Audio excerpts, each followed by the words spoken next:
Baik, selamat siang. Assalamualaikum warahmatullahi wabarakatuh. Kali ini saya akan memberikan penjelasan mengenai cara menyelesaikan kasus yang kemarin sudah saya berikan dalam bentuk diskusi.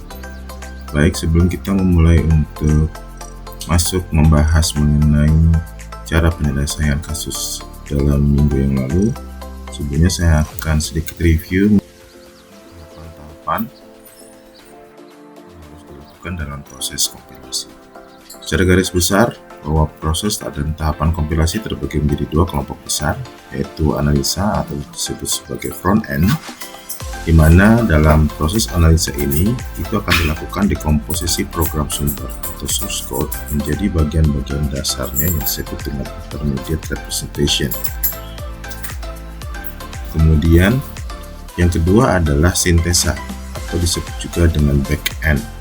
Dalam proses ini akan dilakukan pembangkitan dan optimasi program objek. Kita akan mulai untuk melihat tahapan-tahapan dari setiap proses baik di analisa maupun di sintesa. Yang pertama adalah bahwa ketika komputer mendapatkan sebuah source program atau source code, maka source code ini akan kemudian dilakukan proses yang disebut dengan scanner, yaitu mengubah program menjadi tahapan-tahapan yang kemudian diwakilkan oleh beberapa variabel yang sebagai identifikasinya. Kemudian dilakukan parser untuk menentukan bagaimanakah kemunculan dari data-data tersebut, dan hasilnya adalah sebagai sebuah intermediate code. Sampai dengan tahapan semantic analyzer intermediate code generator, maka proses analisis sudah selesai. Setelah intermediate code didapat, maka kemudian proses dilanjutkan ke melakukan regenerasi code, menggenerasi code, kemudian melakukan optimasi code, membuang semua baris perintah yang tidak dibutuhkan atau yang memungkinkan supaya program atau kode bisa lebih jauh lebih sederhana, sehingga dimunculkanlah sebuah objek code. Setelah code optimizer ini selesai, maka proses sintesis pun selesai. Kita lihat dalam contoh berikut. Yang pertama kita sebut dengan scanner, memecah program sumber menjadi besar leksikal atau token. Contoh perhitungan A ditambah dengan B, maka A ditambah dengan B, A kita identifikasikan sebagai ID 1, operator tetap menjadi operator penjumlahan, dan B menjadi ID kedua. Tahapan parser memeriksa kebenaran dan urutan kemunculan token, di mana ID 1 dan ID 2 ini kemudian nanti akan diubah ke dalam bentuk postfix, sehingga akan muncul hasilnya ID 1, ID 2, dan operator tambah.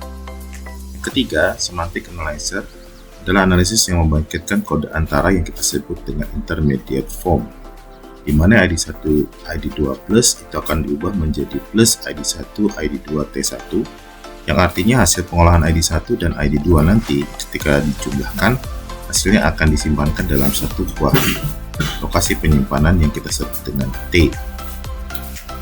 Dan karena hanya ada satu pengolahan, maka kita sebut dengan T1. Setelah selesai, semantic analyzer-nya ini dilakukan dan menghasilkan sebuah intermediate seperti ini. Setelah ini baru kita masuk dan menuliskan dalam bahasa assembly. LDA ID 1 add ID 2 dan store T1 akan ditulis sebagai move T1 ID 1, artinya memindahkan nilai yang tersimpan di ID 1 ke penyimpanan T1, kemudian menambahkan apa yang ada di T1 dengan ID 2, dan hasilnya dikembalikan lagi disimpan dalam T1. Dalam proses ini pembuatan objek code sudah selesai.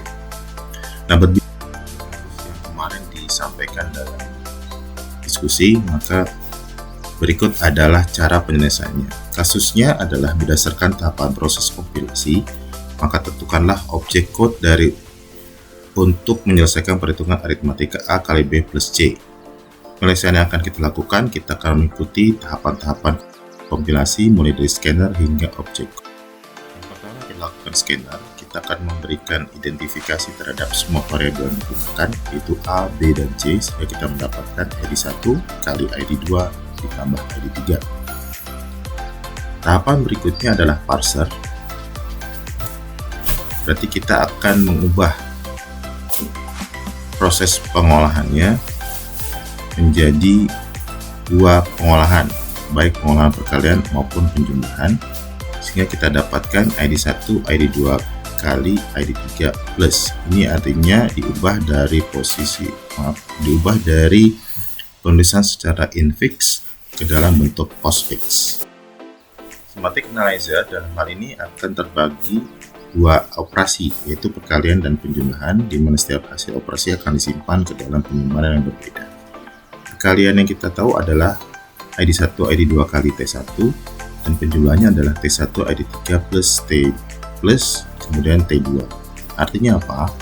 Ketika dilakukan perkalian antara ID1 dan ID2, maka hasil perkalian akan disimpan di T1, dan pada saat penjumlahan, maka hasil perkalian T1 akan dijumlahkan dengan ID3 yang akan disimpan di dalam T2, atau dapat ditulis kali ID1 ID2 T1 dan plus T1 ID3 T2. Dalam hal ini penulisan dilakukan secara prefix.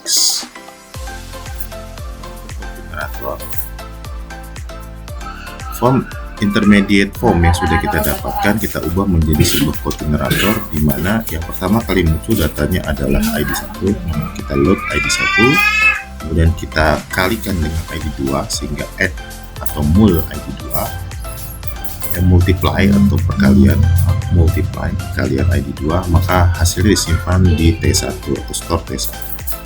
Untuk proses penjumlahannya, data yang dimunculkan pertama kali adalah T1 sehingga LDA T1, kemudian ditambahkan dengan ID3, add ID3, dan hasilnya disimpan ke dalam T2. Kode optimizer. Dalam tahapan ini akan dilakukan pembacaan manakah baris kode yang dapat dihapuskan agar kode lebih sederhana. Dari penulisan kode objek sebelumnya, maka kita lihat dari beberapa baris ini manakah yang kemudian bisa kita hilangkan. Yang kita hilangkan dalam hal ini adalah LDA T1. Jadi LDA T1 ini tidak perlu di load lagi, sehingga penulisannya akan kurang lebih seperti ini.